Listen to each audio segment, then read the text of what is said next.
ఏమీ కూరగాయలు లేనప్పుడు ఇంట్లో ఉన్న వాటితోనే తయారు చేసుకునే రైస్ బగారా రైస్.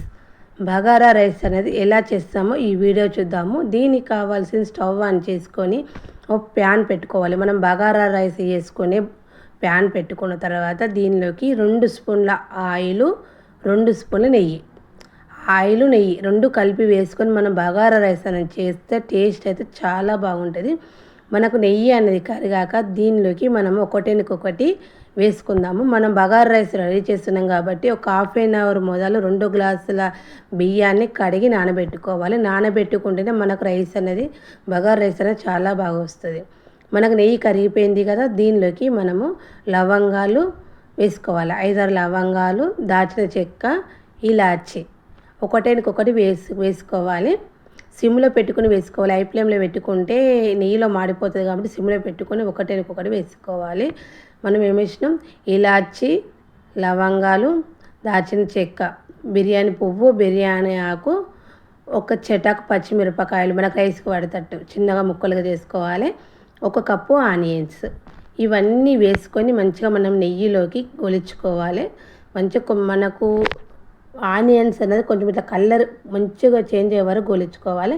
ఇలా చేంజ్ అయిన తర్వాత దీనిలోకి 1 స్పూన్ అల్లం వెల్లిపాయ పేస్ట్ వేసుకోవాలి. అల్లం వెల్లిపాయ పేస్ట్ వేసుకొని మంచిగా మనకు ఆనియన్స్ అనేది మగ్గుతూనే ఇట్లా కలర్ చేంజ్ అయితేనే మనకు టేస్ట్ అనేది మంచిగా వస్తుంది, లేకుంటే టేస్ట్ అనేది ఉండదు. తర్వాత ఇంతకుముందు మనం ఒక హాఫ్ అన్ అవర్ మళ్ళీ బియ్యం నానబెట్టుకున్నాం కదా, వాటర్ తీసేసుకొని మనము ఈ పోపుల్లోనికి వేసుకొని ఒక్కసారి 5 to 10 మినిట్స్ మంచిగా కలుపుకోవాలి. దీనికి మంచిగా మనకు ఆనియన్స్లోని అట్లా ఆ నెయ్యి, నూనె అన్నీ బాగా పడేటట్టు కలుపుకున్న తర్వాత దీనికి తగినంత సాల్ట్ వేసుకోవాలి. మనం ఇంతకుముందు సాల్ట్ వేసుకోలే కదా, ఇట్లా మంచిగా బియ్యం వేగాక మనం సాల్ట్ అనేది వేసుకోవాలి. సాల్ట్ వేసుకొని ఒక్కసారి కలుపుకోవాలి. మనం 1 గ్లాసు బియ్యానికి 2 గ్లాసుల వాటర్ పోసుకోవాలి. ఇది బగారా రైస్ అనేది నార్మల్ రైస్తో చేసుకోవచ్చు, బాస్మతి రైస్తో చేసుకోవచ్చు. దేంతో చేసుకున్న టేస్ట్ అయితే అదే విధంగా వస్తుంది. ఇలా మనకు మంచిగా బియ్యం నూనెలో మనకు పోపులో వేగాక 1 గ్లాసుకు 2 గ్లాసుల వాటర్ పోసుకోవాలి. ఒక బియ్యం అయితే ఒక హాఫ్ అన్ అవర్ మొదలు నానబెట్టుకోవాలి. 1 గ్లాసుకు 2 గ్లాసుల వాటర్ పోసుకొని మనం కొంచెం పుదీనా, కొత్తిమీర అనేది వేసుకోవాలి.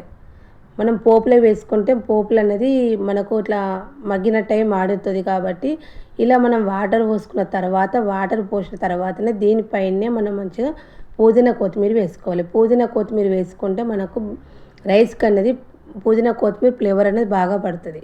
ఇలా వేసుకొని ఒకసారి కలుపుకొని మూత పెట్టుకొని 5 to 15 మినిట్స్ ఉంచాలి.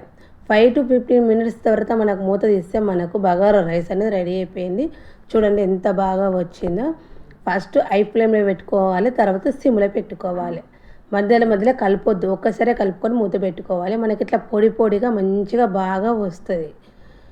ఏమి కూరలు లేనప్పుడు ఇలా బగారా రైస్ అనేది చేసుకొని తింటే చాలా బాగుంటుంది. దీనికి పన్నీర్ కుర్మా, ఆలు కుర్మా, లేకుంటే పెరుగుతో రైతాతో కూడా తినొచ్చు. ఓకేనా? Bye friends.